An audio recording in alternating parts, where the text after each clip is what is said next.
Bienvenue une fois de plus dans notre programme d'information Magnificat.tv dédié à l'actualité de l'Église. Nous sommes aujourd'hui le 25 juin 2025 et voici les titres de notre journal. Suite à l'entrée en guerre des États-Unis entre Israël et l'Iran, le pape a appelé à ce que la guerre cesse et qu'aucun des deux pays ne menace la survie de l'autre. Le pape renouera avec la tradition de se reposer quelques jours pendant l'été à la villa papale de Castel Gandolfo, comme cela se faisait avant l'arrivée du pape François. Un théologien italien, conseiller du pape François, s'en est pris au bienheureux Carlo Acutis, l'accusant d'avoir une mauvaise formation eucharistique en raison de sa foi dans les miracles. Plus de 200 chrétiens ont été tués par des musulmans lors d'un nouveau massacre odieux, une fois de plus au Nigeria. L'archevêque de Los Angeles a critiqué le président Trump pour les déportations massives et indiscriminées d'immigrants illégaux qui ont eu lieu dans sa ville. Le pape a lancé un appel aux dirigeants du monde entier pour qu'ils arrêtent les guerres, notamment celle entre Israël et l'Iran, dans laquelle les États-Unis viennent d'intervenir. Dans son message de dimanche, le pape a appelé les dirigeants des nations à arrêter les différentes guerres qui détruisent l'humanité et plus particulièrement celle entre Israël et l'Iran, dans laquelle les États-Unis viennent d'intervenir. Dans la situation difficile que connaît actuellement le monde, avec des guerres sur de nombreux fronts, le pape a élevé la voix pour demander que le dialogue soit rétabli et qu'aucun pays ne menace la survie d'un autre. Il a exhorté Israël et l'Iran à ne pas menacer l'existence des autres. Il s'est également exprimé sur la guerre au Myanmar, le récent massacre au Nigeria et la violence au Soudan ces dernières années. Le monde d'aujourd'hui a tellement besoin de paix. En fait, il existe de nombreux conflits armés. Au Myanmar, malgré le cessez-le-feu, les combats se poursuivent, endommageant même les infrastructures civiles. Le pape a décidé de passer quelques jours de repos à Castel Gandolfo, renouant ainsi avec une ancienne tradition qui avait été interrompue à la demande du pape François. La préfecture de la maison pontificale a annoncé que le pape Léon XIV se reposera à Castel Gandolfo à partir du 6 juillet. La coutume veut que les papes passent l'été dans cette petite ville dans la région du Latium, située à environ 25 km au sud-est de Rome et surplombant le lac d'Albano, est ainsi rétablie. Les papes ont commencé à utiliser Castel Gandolfo comme résidence d'été au XVIIe siècle. C'est le pape Urbain VIII qui, vers 1626, a acquis la propriété pour la transformer en villa papale. Depuis lors, les papes y ont passé les mois d'été, en particulier juillet et août, fuyant la chaleur romaine. Le pape François a choisi de ne pas résider à Castel Gandolfo pendant l'été. Dans une interview accordée à Il Mensajero, le 29 juin 2014, il a déclaré « Je ne vais pas à Castel Gandolfo parce que je n'ai pas besoin de partir en vacances. Je n'ai pas quitté Rome depuis que j'ai été élu pape.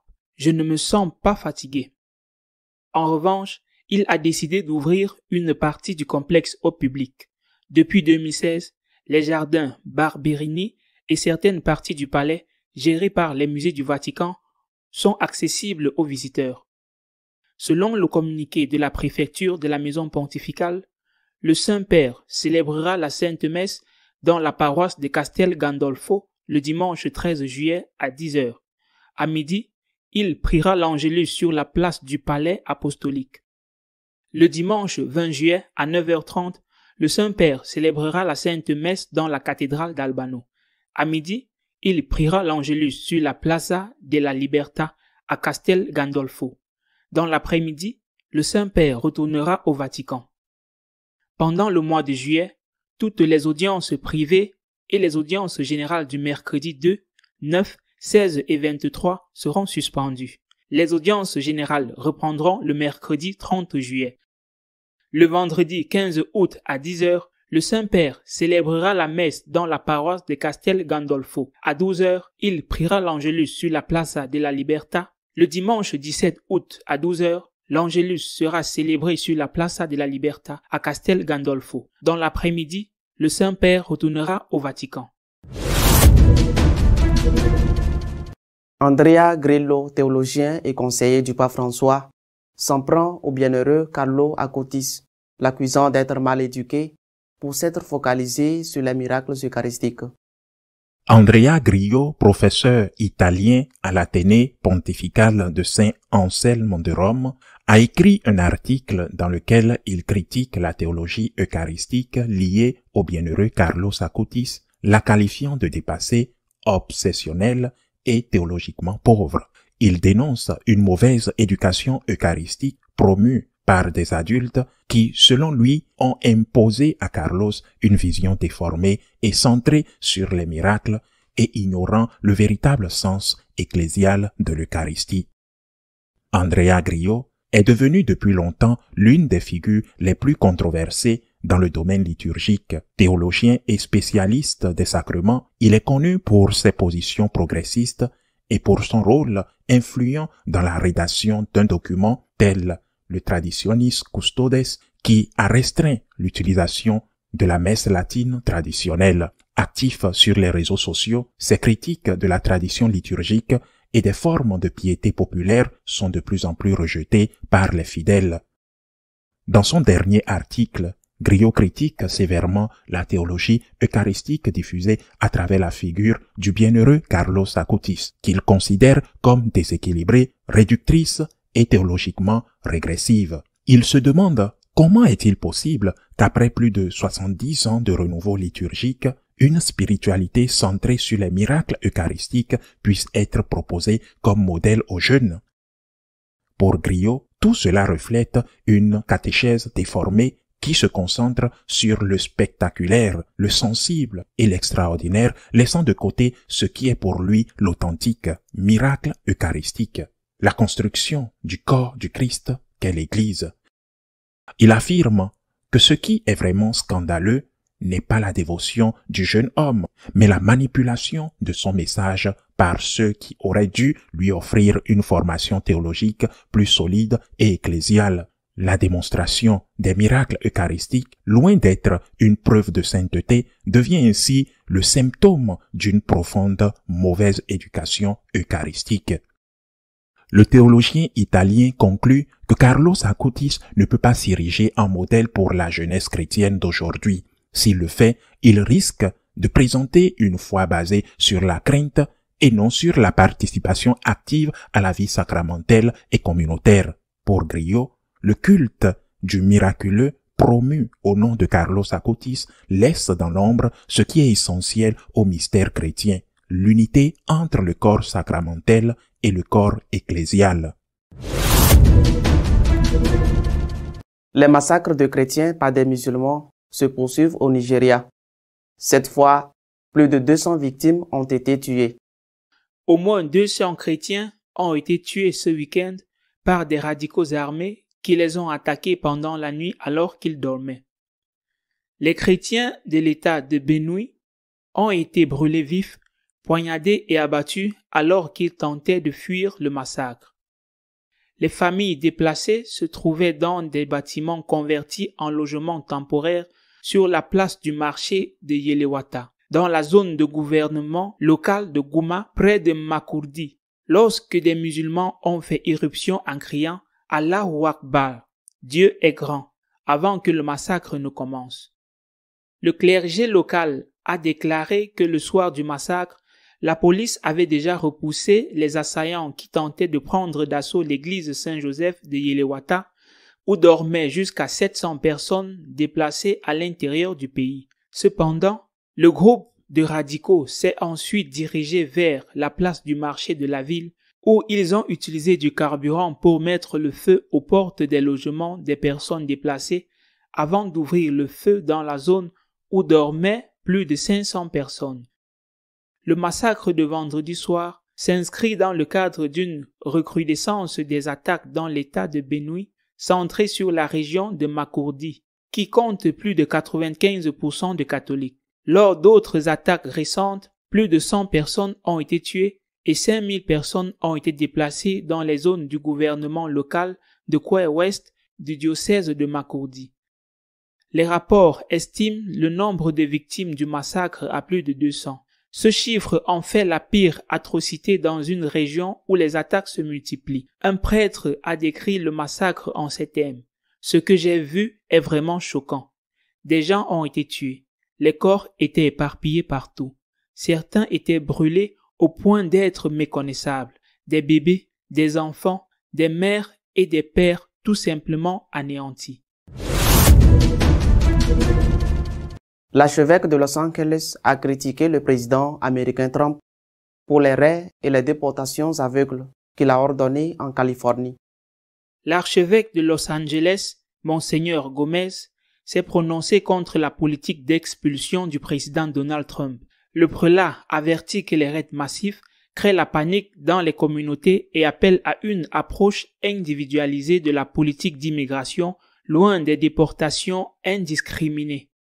L'archevêque appelle à un nouveau débat national sur l'immigration qui soit réaliste et fasse les distinctions morales et pratiques nécessaires concernant les personnes qui se trouvent dans le pays sans documents légaux. Le prélat s'est dit préoccupé par les actions des agents fédéraux qui détiennent des personnes dans des lieux publics sans présenter de mandat ou de preuve de leurs situations irrégulières, ce qui provoque la panique dans nos paroisses et nos communautés. Les gens arrêtent d'aller à la messe et au travail. Les parcs et les magasins sont vides et de nombreuses rues sont silencieuses. Les familles vivent dans la peur, a-t-il écrit, tout en reconnaissant que l'administration précédente était trop laxiste en matière de contrôle des frontières. Pour l'archevêque, une grande nation doit prendre le temps et le soin de faire des distinctions et de juger chaque cas sur ses mérites. Il soutient l'expulsion des terroristes connus et des criminels violents et estime que la sécurité aux frontières devrait être renforcée et que les employeurs devraient être aidés à vérifier le statut légal de leurs employés. Il appelle également à une réforme du système d'immigration légale afin de garantir la présence de travailleurs qualifiés et le regroupement familial. Il a exhorté le gouvernement à rétablir son engagement moral à l'égard des réfugiés authentiques et des populations en danger. L'archevêque souligne que les 2/3 des migrants sans papier sont dans le pays depuis plus de 10 ans et que nombre d'entre eux sont arrivés enfants. La grande majorité des étrangers illégaux sont de bons voisins, des personnes de foi qui travaillent dur, a-t-il déclaré, soulignant leur contribution à des secteurs clés de l'économie américaine tels que l'agriculture, la construction, l'hôtellerie et les soins de santé. Notre éditorial de cette semaine est consacré à la réflexion sur la foi profonde de Léon XIV et sur les attaques contre le bienheureux Carlo Acutis. On raconte que le cardinal Casaroli, comme je l'ai entendu dit par différentes personnes dans différents environnements, je tiens pour acquis que l'histoire est vraie. On raconte que ce diplomate du Vatican qui était secrétaire d'État sous Paul VI et à l'époque du gouvernement de Jean-Paul II participait à une occasion à une conversation informelle au cours de laquelle l'une des personnes présentes faisait l'éloge de Jean-Paul II pour sa grande foi. On peut dire, disait-il, que c'est un pape qui croit en Dieu, un pape qui a une vraie foi. Le secrétaire d'État de Jean-Paul II est alors intervenu pour dire que oui, il a plus de foi en Dieu que Dieu lui-même. C'était un geste d'ironie, une critique subtile, enfin pas si subtile, de son patron, parce qu'il le considérait comme un radical dans l'âme.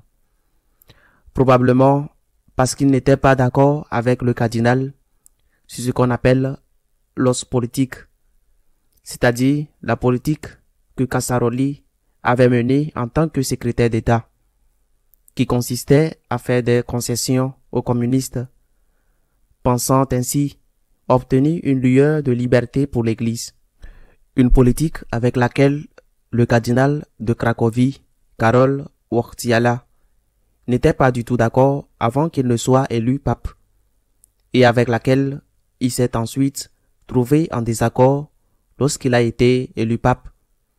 Et grâce à ce désaccord et à la collaboration d'autres personnes, comme le président Reagan, il a été possible de mettre un terme au communisme en Europe. J'ai pensé à cette phrase de Casaroli cette semaine en écoutant les messages du pape Léon XIV. Je ne veux certainement pas dire que le pape a plus de foi en Dieu que Dieu lui-même, mais je suis convaincu que le pape a foi en Dieu. Une foi solide, une foi très bien formée, une foi cohérente. C'est un homme qui met continuellement Dieu au centre de tout. Il met le Christ au centre. Par exemple, le message pour la journée mondiale contre la pauvreté, en plus d'insister sur le fait que les pauvres doivent être aidés avec justice en premier lieu et que nous ne pouvons pas nous habituer à l'existence de la pauvreté, a dit que la plus grande pauvreté est le manque de Dieu, le manque de connaissance de Dieu. Et cette phrase de Léon XIV est pratiquement la même que celle qui a été répétée maintes et maintes fois par Sainte Thérèse de Calcutta. La plus grande pauvreté est le manque de Dieu. Cette phrase a été prononcée à un moment où elle rappelait la nécessité, l'obligation d'aider ceux qui souffrent, d'aider les pauvres, ou encore lors de sa première rencontre avec la conférence épiscopale italienne. Il leur a dit que le Christ est toujours au centre.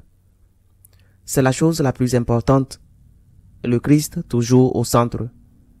Vous devez rechercher l'unité. Vous devez rechercher l'unité entre vous. Deux messages essentiels. Le troisième, lors de l'audience de ce mercredi, commentant le miracle que Jésus a accompli au bord de la piscine de Jérusalem pour l'homme qui était paralysé depuis de nombreuses années, et tirant la conclusion que nous stagnons souvent dans notre croissance spirituelle parce que nous avons cessé de croire qu'avec l'aide de Dieu, avec la grâce, nous pouvons y parvenir. Le pape Léon a prononcé une belle phrase, parlant du cœur de Jésus, du cœur brûlant d'amour de Jésus.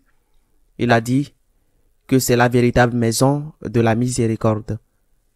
Nous sommes en présence d'un homme de foi, ce qui transparaît dans tous ses messages. Et la vérité est que cela console l'âme et nous aide à nous remplir de Dieu, ce qui est la première mission de tout prêtre. Et dans ce cas, la mission du vicaire du Christ, du successeur de Saint-Pierre, le pape Léon XIV.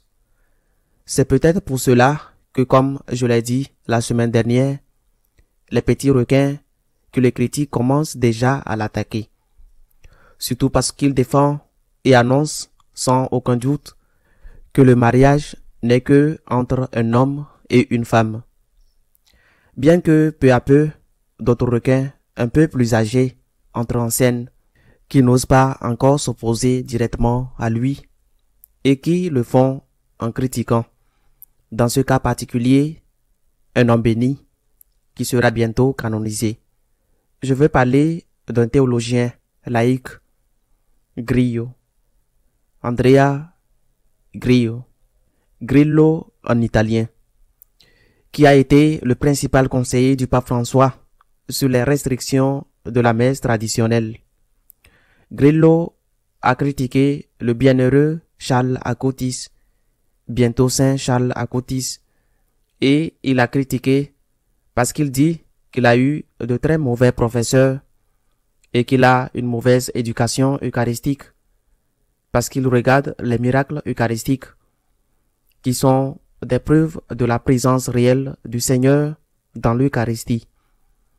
Et cela semble à ce petit être quelque chose d'horrible, une très mauvaise éducation, qui a si mal élevé ce garçon, ce saint adolescent qui croit aux miracles eucharistiques.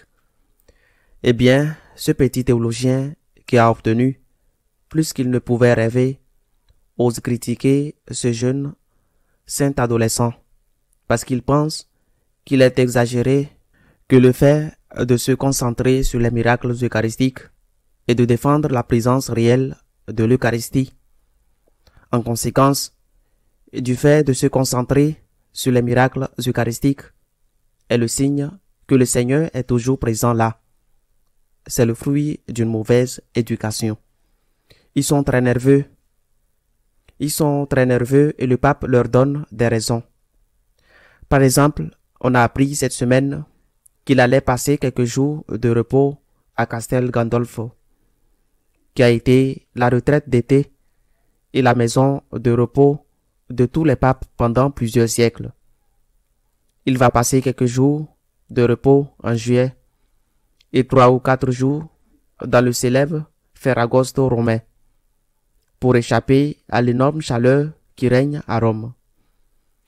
Or, ce n'est pas ce que François avait fait. Il n'était jamais allé à Castel Gandolfo. Il avait préféré passer l'été à Santa Marta. Et c'est un geste de plus qui les rend très nerveux. Je ne sais pas s'ils seront satisfaits. Si la nomination cette semaine de celui qui était déjà évêque et qui a été élevé au rang d'archevêque de Brisbane, en Australie, la 3e ville la plus importante d'Australie, leur suffira.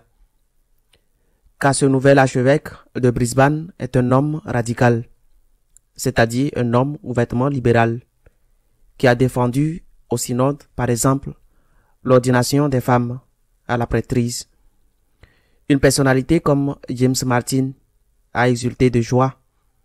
Il est très heureux, et je le répète, je ne sais pas si cela va plaire aux libéraux.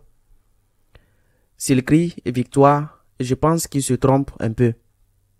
Pourquoi je dis cela? Parce qu'il a un peu plus de moi. Parce qu'il effectue calmement les changements. Et parce qu'il a décidé que ce qui était déjà préparé devait aller de l'avant. Précisément pour ne pas se briser. Pour ne pas attirer l'attention sur lui. La fête n'a pas encore commencé. Elle se prépare encore. Si vous pensez que la nomination du nouvel archevêque de Brisbane est un signe que le pape est libéral et qu'il soutiendra, entre autres, le sacerdoce féminin, vous serez très déçus et très malheureux.